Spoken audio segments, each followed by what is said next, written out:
Real Madrid, a name that's been known for greatness for years. 15 Champions League titles with the best players to ever play, and a history full of success. For a long time, they were the team everyone feared. But now, the same club with a team full of stars isn't what it used to be. Bale. Oh, he's gone for it! It's over, and Real Madrid have won their third consecutive UEFA Champions League. What a night! With players like Mbappé, Vinícius Jr, Bellingham and Rodrygo, everyone expected them to dominate. But instead, they've struggled. From getting humiliated by their rivals FC Barcelona to struggling making it past the Champions League quarter-final against Arsenal, this is the story of how Europe's biggest club became a joke in just one season. Rumours, headlines, broken promises, and then finally, in the summer of 2024, it became real. Kylian Mbappé was officially a Real Madrid player, and with his transfer to Europe's biggest club, it shocked the world. The presentation at the Santiago Bernabeu Stadium was a huge event, similar to when Cristiano Ronaldo joined Madrid in 2009. With Mbappe's arrival, Real Madrid's attacks became even more dangerous. Vinícius Jr was already one of the best left wingers in the world. Rodrygo was growing in confidence, and Jude Bellingham was coming off a season worthy of the Ballon d'Or. They looked unstoppable. Even the media called them the new Galacticos, and many expected them to dominate. But instead, Real Madrid had one of the most disappointing and embarrassing seasons in recent history. Week after week, the same problems showed up. When Madrid had the ball, they looked slow and predictable. The front three would crowd the same zones, often getting in each other's way. Possession felt meaningless, lots of sideways passes, but no real threat. Without the ball, things got even worse. The press was disorganized. The midfield couldn't protect the defense. The fullbacks were exposed constantly.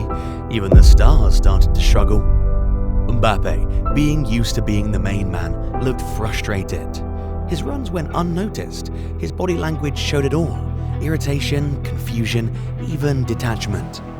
Vinícius Jr no longer had the space to do what he does best: isolate defenders and explode past them. Rodrygo, usually confident, started fading in and out of games. He often looked like a passenger. And Bellingham, once the heartbeat of the team, seemed unsure of who he was supposed to be. A playmaker? A box-to-box midfielder? A second striker? There was no clarity, no identity, no trust. And with every poor result, belief inside the team faded. Mbappé was scoring goals, but in most of the matches he kept disappearing when Madrid needed him the most. Vinícius Jr kept picking up small injuries, and it stopped him from finding any real form. Every time he started to look sharp, he was sidelined again, and he never found his rhythm. Rodrygo used to be the player who stepped up in big moments, but now he looked unsure of himself, stuck between playing as a winger or a second striker, so he never really fit in. And Bellingham, he gave everything. He worked hard, he tried to adjust.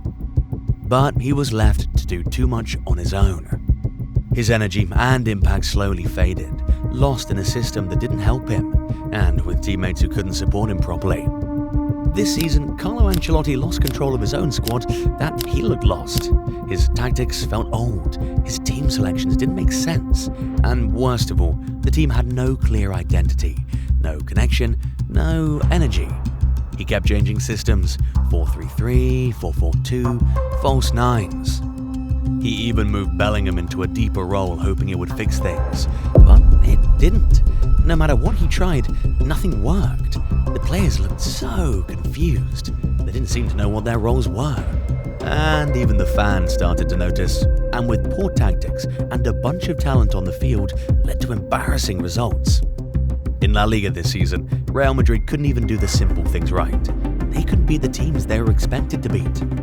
Almost every week, they played against smaller clubs, teams fighting to avoid relegation with low budgets and no big-name players. But instead of dominating, it was Madrid who looked like the weaker side. They dropped points against teams that many fans thought wouldn't even stay in the league. Valencia, a club full of problems, came to the Bernabeu and won 2-1. Espanyol, just above the relegation zone, beat them 1-0. Las Palmas, a newly promoted team, managed to hold them to a draw. And this didn't just happen once or twice, it happened over and over again. Every match followed the same story. Madrid started slowly, didn't take the opponent seriously, and then panicked near the end trying to score a late goal. But that goal never came, not this season. Even with superstars like Mbappé, Vinícius, Bellingham and Rodrygo, the attack looked confused and weak. Small teams just sat deep, stayed organized, and waited for Madrid to make mistakes. There was no energy, no game plan, no fight. And as the season went on, it became clear nobody feared Real Madrid anymore. Even the weakest teams, who used to be scared to visit the Bernabeu, started playing with confidence, because they knew this version of Madrid could be beaten. In the Champions League, Real Madrid didn't dominate like they usually do. Instead, they struggled and barely made it to the playoffs. Real Madrid had an up-and-down Champions League campaign, losing 3 of their 8 games. They started well with a 3-1 win over Stuttgart, but then lost 1-0 to Lille. They bounced back with a big 5-2 win against Borussia Dortmund, but then lost again, 3-1 to AC Milan and 2-0 to Liverpool. They managed to beat Atalanta 3-2, crushed Salzburg 5-1, and finished with a solid 3-0 win over Brest. With Real Madrid barely making it to the knockout phase, they faced Manchester City, a huge rivalry between these two teams. Before the first leg started, Manchester City fans showed a banner that many saw as mocking Vinícius Jr. after he finished second in the Ballon d'Or race. The banner showed Rodrygo, who won the award, kissing the trophy with the words "Stop crying your heart out," a clear message aimed at Vinícius and his disappointment. But Real Madrid silenced the noise in style. They won the first leg 3-2, with Vinícius Jr. responding on social media with okay, and a crying emoji, clearly firing back at the banner. In the second leg, Madrid finished the job with a comfortable 3-1 win over Manchester City, securing their place in the round of 16 where they faced Atletico Madrid. Real Madrid won the first leg 2-1, but in the second leg, Atletico Madrid scored early to tie the overall score. The game stayed level and went into extra time, then to penalties, where Real Madrid stayed calm and won 4-2 to go through. In the quarterfinals, Real Madrid were completely humiliated and lost 3-0 to Arsenal in the first leg. After that, everyone looked at the second leg at the Bernabeu, expecting a big comeback. The media was full of talk like 90 minutes at the Bernabeu is a long time, and the word remontada, meaning comeback, was everywhere in Madrid's dressing room. I'd like to ask you about the most repeated word in the changing room during these days. Honestly, I've heard it about a million times since last week. I've seen a million videos online and made by fans, made by kind of you guys, I suppose, and really motivating stuff. It's a night that's made for Real Madrid, a night that would go down in history, but also be something that people are familiar with around this part of the world. So hopefully we can add another special night. But the comeback never happened. Arsenal stayed strong and won the second leg 2-1, knocking Madrid out with a 5-1 score on aggregate. It was a tough and unexpected end to their Champions League run. Real Madrid couldn't win a single El Clasico this season, which is unusual since they normally win at least one, but this time Barcelona completely dominated all 3 games. First, they beat Madrid 4-0 in La Liga. Then they crushed them 5-2 in the Supercopa de España final. And finally, they won 3-2 in the Copa del Rey final. Barcelona didn't just win, they embarrassed Madrid in every match. This season, Real Madrid's trophy cabinet is looking surprisingly empty. The media thought this super team would sweep the major titles, but instead it's turned into a massive disappointment. So far, they've only managed to win the UEFA Super Cup and the FIFA Intercontinental Cup, 2 trophies that don't hold much weight compared to what was expected. In La Liga, they're currently sitting in second place, though that could change by the time this video goes up. And the rest, Copa del Rey, eliminated. Supercopa de España, eliminated. UEFA Champions League, eliminated. With all the hype, all the money and all the talent, Madrid received a bunch of criticism this season. Even their own fans started turning against the players. Like when Vinícius Jr missed a penalty against Valencia, the crowd booed him loudly. Or like when Tchouaméni was booed by his own fans before the match even started, during a Copa del Rey game against Celta Vigo.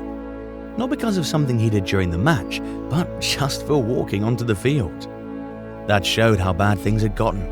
The fans weren't just unhappy, they were angry, frustrated, and tired of watching this super team fail. There are even rumors, most likely true, that Carlo Ancelotti will leave Real Madrid after this season. With all the disappointing results, pressure from the fans and media, and problems inside the team, it seems like his time at the club is coming to an end. If he does leave, all signs point to Xabi Alonso as his potential replacement. But for now, that remains just another question in a season full of uncertainty. Because the truth is, a new manager won't fix everything overnight. And that's how Real Madrid's so-called super team fell apart. A squad packed with world-class talent, built to dominate Europe, ended the season with almost nothing to show for it. No Champions League title, no Copa del Rey, just 2 minor trophies and a mountain of missed chances. The fans are angry, the media is relentless, the players look defeated, and the future completely up in the air. This was supposed to mark the start of a new era of dominance. Instead, it turned into a harsh reminder that star power doesn't equal success. Because in football, names on paper don't win titles, teams do. Now, all eyes turn to Madrid. Will they rebuild the right way? Will they find real chemistry? Or will history repeat itself? One thing is certain, the 2024-25 season won't be remembered for what Real Madrid won. It'll be remembered for everything they lost and what it exposed.